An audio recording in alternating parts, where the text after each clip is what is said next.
the cities and Sumer were destroyed, and depict some of the agonies and the wretchedness and the misery of these conquests. What most people don't realize is that Samuel Noah Kramer, the man who wrote History Begins at Sumer, uncovered a truth far darker than 39 firsts. He found a pattern hidden in the clay, a terrifying link between their gods, their giant temples, and their tax records. This pattern wasn't an accident. It was a design. The Sumerians didn't just record their world, they programmed it. They built a matrix of belief that captured the human mind. This is the forbidden truth they tried to erase. The dust-covered secret. His name was Samuel Noah Kramer.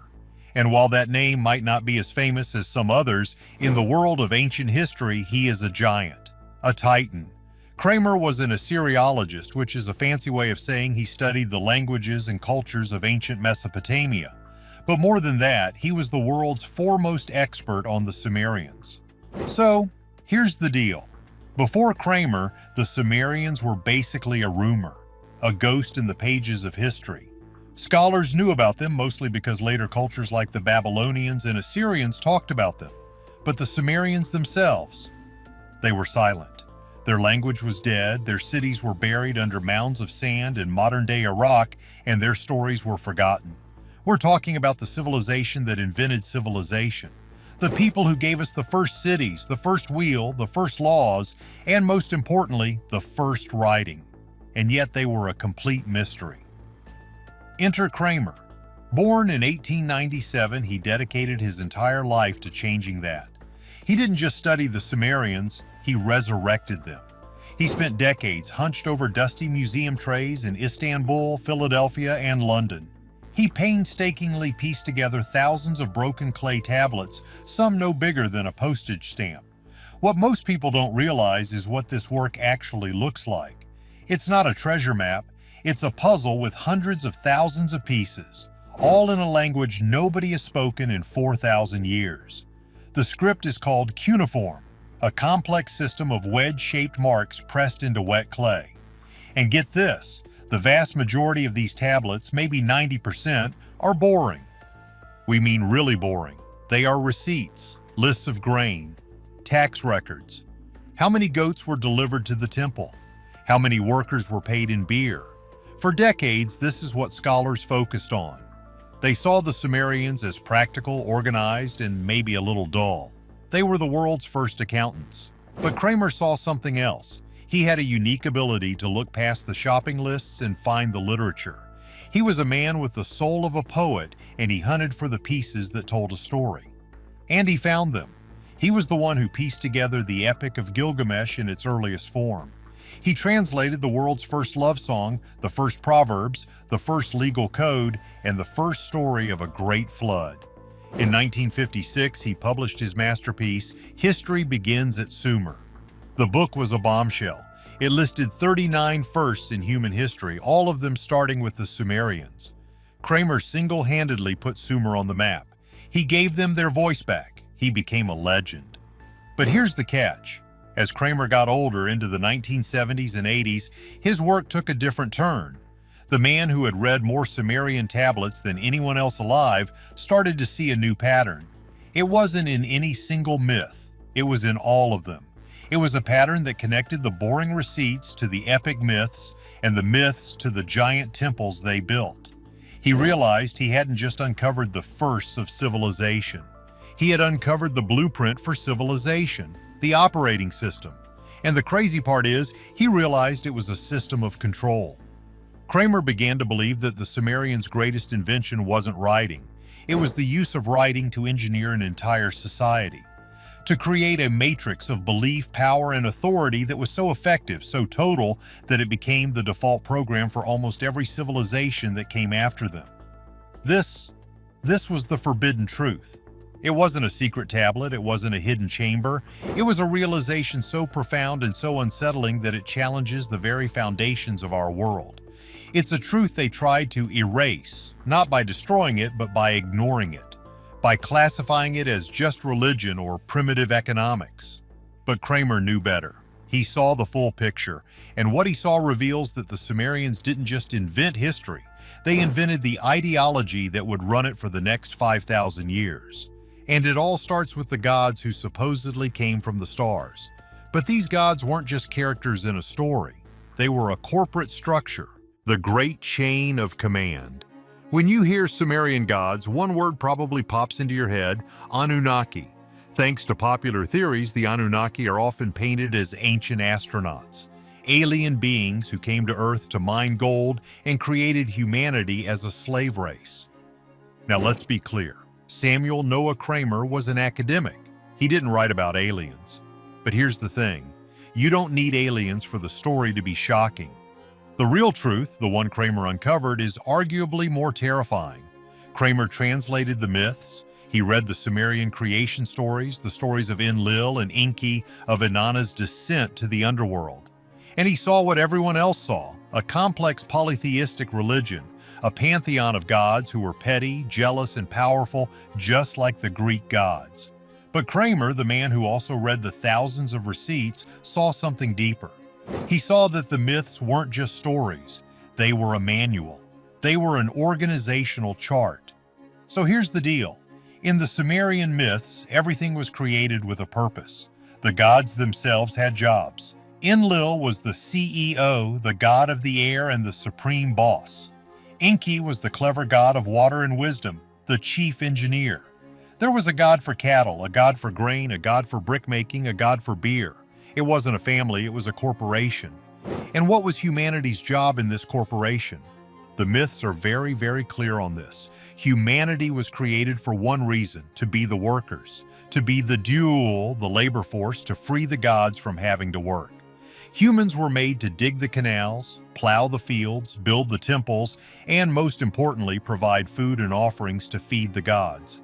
What most people don't realize is that this feeding the gods wasn't just a symbolic gesture. It was the entire Sumerian economy. The temple wasn't just a place of worship, it was the center of all economic activity. It was the bank, the warehouse, the distribution center, and the administrative office. When a farmer brought his grain to the temple, he was feeding the god. That grain was then redistributed by the priests to pay the temple's other workers, the builders, the artisans, and the scribes. And get this, the myths perfectly justified this system. The stories told the people that this is the divine order of the universe. The gods ordained it. Your job as a human is to work and obey. Your reward is that the gods will not flood the earth or send a plague. This is the forbidden truth of the Anunnaki. It's not about if they were aliens, it's about how their story was used. Kramer realized the Sumerian priesthood had engineered a system where divine myth and economic policy were the exact same thing. There was no difference between religion and the state. To disobey your boss at the temple was not just slacking off, it was blasphemy. It was a sin against the cosmic order. This system was brilliant, and it was total. How do you make sure everyone follows the program? You write it down, you make it the law. The scribes, the only literate ones, wrote the myths and they wrote the labor contracts. They wrote the hymns and they wrote the tax laws. And they used the same language for both. A labor decree would be written with the same authority and same formulas as a divine hymn. The system was seamless. This was a revelation. Kramer saw that Sumer wasn't just a collection of cities. It was a theocracy. But not just a theocracy run by priests. It was a theocracy run by a story so powerful and so all-encompassing that it defined reality for every single person in it. This wasn't just a belief, it was an ideology, an engineered system of control where the gods on top, the Anunnaki, were a perfect mirror for the priests and kings on top of society, and the human workers in the myths were a perfect mirror for the human workers in the fields. The myth wasn't a story, it was a contract. And it was a contract everyone was born into. But to make this invisible contract visible, they needed more than just tablets. They needed to build it into the world. They had to write the myth into the sky itself. They built a three-dimensional text. A mountain of lies. If the myths were the software for the Sumerian system, the ziggurat was the hardware. When we see pictures of the Great Ziggurat of Ur, it's breathtaking. A massive, three-tiered mountain of brick looming over the flat desert. It was built around 2100 BC by King Ur-Nammu. It's almost 4,000 years old. It was a temple dedicated to the moon god Nana. That's the textbook answer. But Samuel Noah Kramer in his later years saw something much, much deeper. He saw the forbidden truth made of millions of bricks. So here's the deal. The ziggurat wasn't just a big building, it was a symbol. It was a man-made mountain designed to connect the earth, the realm of humans, with the heavens, the realm of the gods. The king and the high priests, and only them, could ascend the massive staircases to the shrine at the very top. They were the intermediaries. They were the ones who could walk the stairway to heaven and speak to the gods. This architecture was a physical demonstration of the political structure. Think about it. 99% of the population lived on the flat ground, looking up. They could see the cosmic order with their own eyes. The gods were at the top. The king and priests were just below them. And you were at the bottom. The ziggurat was a constant 24/7 advertisement for the class system. But here's where Kramer's genius comes in. He connected the architecture to the tablets. What most people don't realize is the logistics of building this thing. The ziggurat of Ur is estimated to have been built with tens of millions of baked bricks. This required a level of organization that is staggering to think about. You need workers. You need food and beer to pay them. You need materials, you need managers, you need accountants. And who were the accountants? The scribes. In the ruins of Ur, archaeologists found the temple archives. And what was in them? Thousands of cuneiform tablets. And what was on them? The receipts for the ziggurat. Kramer studied these, and what he found was the smoking gun. The scribes who were logging the shipments of bricks, the rations of beer, the quotas of workers. They used the same language as the scribes writing the hymns to the god Nana. The same sacred numbers, the same ritual phrases. For example, a phrase from a hymn, "to raise the pure mountain and bind heaven and earth," would also appear in a construction log. The act of laying bricks was described in the same cosmic terms as a sacred ritual. The crazy part is, this means there was no difference between sacred work and secular work. Building the ziggurat was an act of worship. Hauling the bricks was a religious duty. The myth said humanity was created to work for the gods. And here was the proof. The grandest project in the land was working for the gods. Kramer called the ziggurat a three-dimensional text. It was an ideology you could walk up to and touch. It was the corporate blueprint from the myths built in the real world. Every brick, every step, every alignment with the stars reinforced the same message. The gods are in heaven, the king is their representative, and you are here to work. The system was total. The myths you heard in the festivals run by the priests were proven by the giant ziggurat in the center of your city, commissioned by the king, which was run by the temple economy, managed by the scribes. Every part of the system reinforced every other part of the system. It was a perfect closed loop, an ideological machine. This was Kramer's forbidden truth. The Sumerians hadn't just built a temple, they had built their belief system into the physical world. They had turned their entire civilization into a single, unified message. And the ones who held the keys to this entire machine, the ones who wrote the myths and wrote the receipts and designed the incantations for the ziggurat, they were the only ones who knew the secret of the system. The scribes. They weren't just writers, they were the world's first true programmers. The Aduba's hidden agenda. This is the part of the story that really gets hidden. The part they tried to erase by making it sound boring. We're talking about the scribes. When you think of a scribe, you probably picture a quiet, humble clerk just taking notes. A secretary for the king. This is completely wrong. In Sumer, the scribes were one of the most powerful classes in the entire civilization, and Samuel Noah Kramer was one of the first to realize why. So here's the deal. Cuneiform, the Sumerian script, was insanely complex. We're talking hundreds of signs, maybe over 1,000. Each sign could mean multiple different things depending on the context. It took years to master, a decade or more. To learn this, you had to go to a special school called the Aduba, the Tablet House. And who could go? Not a farmer's kid, only the sons of the rich and powerful, the sons of governors, high priests, and other scribes. It was an exclusive elite club. Kramer translated tablets that were about the Aduba. They were schoolboy exercises, and they reveal everything. What did they learn? They learned to write, of course. But what did they write? For one part of the day, they would copy economic texts, how to calculate the area of a field, how to divide rations for workers, how to tally livestock. But for the other part of the day, they would copy literature, the hymns to the gods, the myths of creation, the epic adventures of kings. This is the key. Kramer realized that the scribal school was designed to merge these two things in the student's mind. They were taught from day one that the math of the economy and the myth of the gods were one and the same discipline. They were learning the source code of the civilization. When they graduated, they were the only ones in the entire kingdom who could read and write. They were the only ones who knew the math for building a ziggurat, the only ones who knew the laws, and the only ones who knew the correct versions of the sacred myths. This gave them unbelievable power. The king could give a decree, but it wasn't real until a scribe wrote it down. The priest could hold a festival, but it was the scribes who wrote the script. A farmer could grow grain, but it was the scribe who tallied it, taxed it, and redistributed it.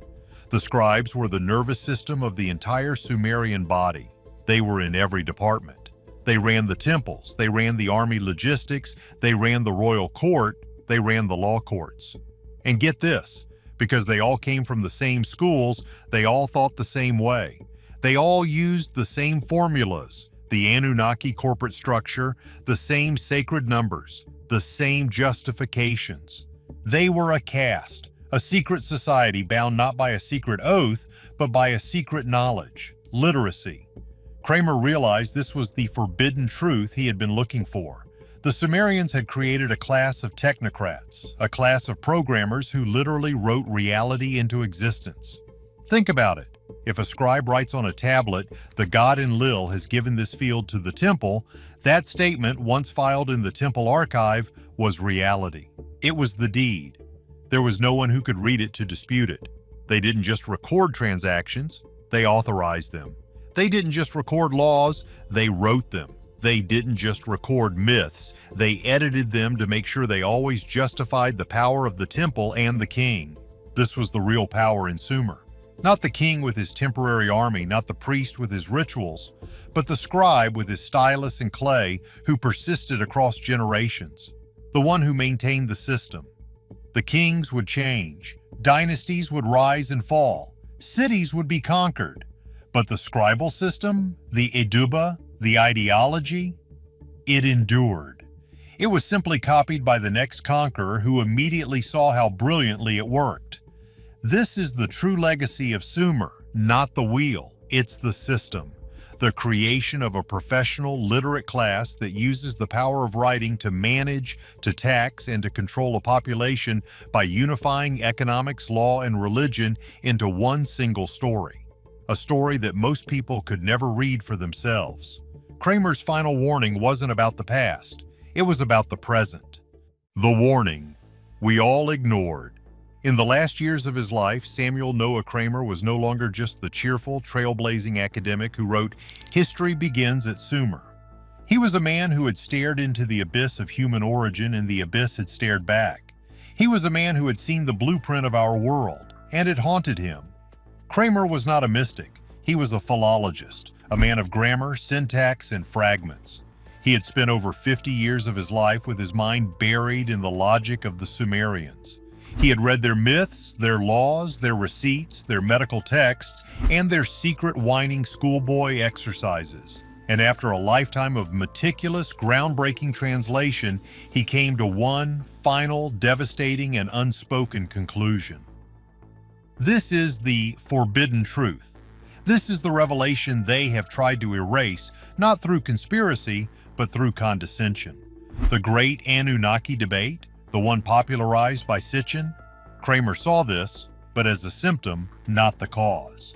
The endless arguments about ancient aliens and gold mining operations were the perfect diversion.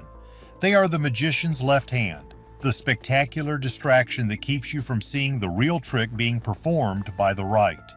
The true, world-changing invention of the Sumerians, the one that truly matters, the one that built our cage, was not metallurgy or the wheel or even writing.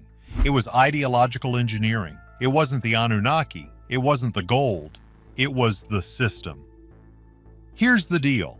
Kramer, in his final analysis, realized that the Sumerians were the first to grasp a terrifying fundamental principle. A society is not held together by force. An army can't be everywhere at once. A whip is expensive and inefficient. A society is held together by a story, by a shared, invisible, and unquestioned belief. But the Sumerian priesthood, the first think tank in human history, went one genius, terrifying step further. They asked, what if you could engineer that belief? What if you could design, from the ground up, a single, seamless, closed-loop system? A system where the myths you tell your children, the Anunnaki, the gods who live in the sky, perfectly justify the economic structure you must work and tithe 10% of your grain to the temple. A system where the architecture you see every day, the massive, central, awe-inspiring ziggurat, physically proves your social hierarchy, the gods, and their chosen king are at the top and you are at the bottom in the mud. A system where the only people who can read or write, the scribes, are all trained in temple schools, creating a class that gatekeeps reality itself. And what if, and this is the masterstroke, you invent writing not for poetry but for accounting? The first cuneiform tablets aren't epic poems. They are lists. They are receipts. They are debt ledgers. This is the wild theory that Kramer saw. The Sumerians were the first to understand that you can create an abstract concept, like debt, and make it more real than a person's life. By writing it down on a clay tablet, the debt became an immortal, unfeeling fact. It became more real than the harvest, more real than a drought, more real than a human being. The scribe, by making a mark on clay, could literally program a farmer's entire existence. He could create a future of work that the farmer was now obligated to fulfill. This is the birth of the matrix, a matrix made of words, bricks, and rituals. What you get is the perfect machine for social control, a machine that doesn't need an army because the people police themselves. They truly believe in the system. They believe that working to pay off an abstract debt to an invisible god is a sacred moral duty. They believe the king, the one who lives atop the ziggurat, is his divine representative. They believe this so completely that they will shun or even kill anyone who questions it. This is the operating system for civilization. And the craziest part, Kramer's final unspoken warning? We never left. We never ever left.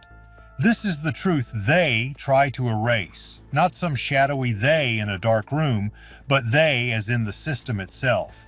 Our society has buried this truth by teaching us that the Sumerians were primitive, that they were superstitious Bronze Age people who believed in silly myths and worshipped statues. We're taught to laugh at them. We are encouraged to find their beliefs cute. We do this so we never, ever look at ourselves. We are told that our society is advanced, secular, rational, and free. But think about it. Unplug for just 1 second and look. Don't we have our own ziggurats? Do you not feel a sense of awe, power, and submission when you stand at the foot of the massive glass and steel skyscrapers of a financial district? Or in the cold, marble, echoing halls of a government building? These structures are not for us. They are designed, just like the ziggurat, to make the average person feel small, insignificant, and powerless in the face of a greater God, the God of capital, the God of state. Don't we have our own myths, the stories we tell about our history, our economy, and our laws that justify exactly why things are the way they are? The myth of the free market, an all-knowing, invisible entity that must never be questioned, only appeased with sacrifice. Your job, your pension. The myth of progress, which must always be pursued even at the cost of the planet. The myth of the nation, a story so powerful we will kill and die for it. These are our gods. They are just as abstract and just as demanding as Anu or Enlil. And don't we have our own scribal class? A class of lawyers, politicians, economists, journalists, and media experts who speak a complex, impenetrable language, legalese, academic jargon, financial speak that the average person cannot understand? A class that writes the laws, that runs the economy, and that tells the stories. These are the high priests. They are the only ones allowed to read the tablets and tell the rest of us what they mean. Kramer's forbidden truth is that the system is the same. The technology is just better. Our clay tablets are no longer clay. They are digital. Your debt is now a credit score, a number in a database held by an unknown corporation, a digital ghost that follows you from birth to death and dictates the entire course of your life. It is more real and more powerful than you are. Our ziggurats are made of steel and glass, but they broadcast the same message. The hierarchy is real, the hierarchy is permanent, and you are not at the top. Our scribes are on television and online. They no longer just manufacture consent, they manufacture reality itself. They can create a global narrative in hours, complete with heroes, villains, and sacred duties, like hating the new enemy or buying the new product. And the self-policing, it's more efficient than the Sumerians ever dreamed of. They had to worry about sin. We have to worry about cancellation.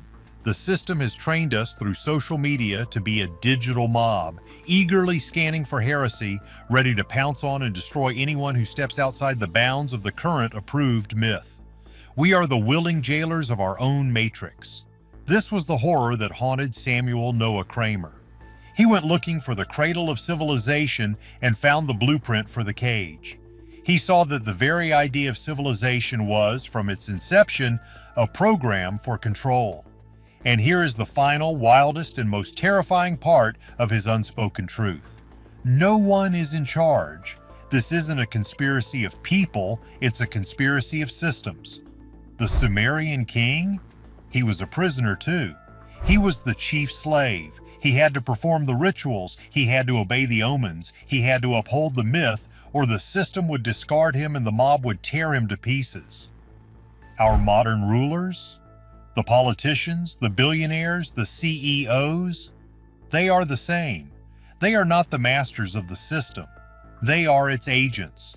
They are the high priests who are rewarded handsomely for serving the system's one and only goal: to grow, to endure, to maintain the hierarchy, and to turn all of human life and the planet itself into entries on a ledger. The Sumerians invented the operating system for civilization, a program designed 5,000 years ago for one purpose: to make sure the work gets done, the hierarchy is maintained, and the system itself endures forever. We are all just running a more advanced, more efficient, and more all-encompassing version of their program. Samuel Noah Kramer gave the Sumerians their voice back, and what they told him, what he finally revealed, is that the real rulers of this world aren't people. They are systems, and the system is hungry. So here's the question. If the Sumerian system was a program to control belief, are we sure we aren't still running it? Like and subscribe for more truths hidden in history.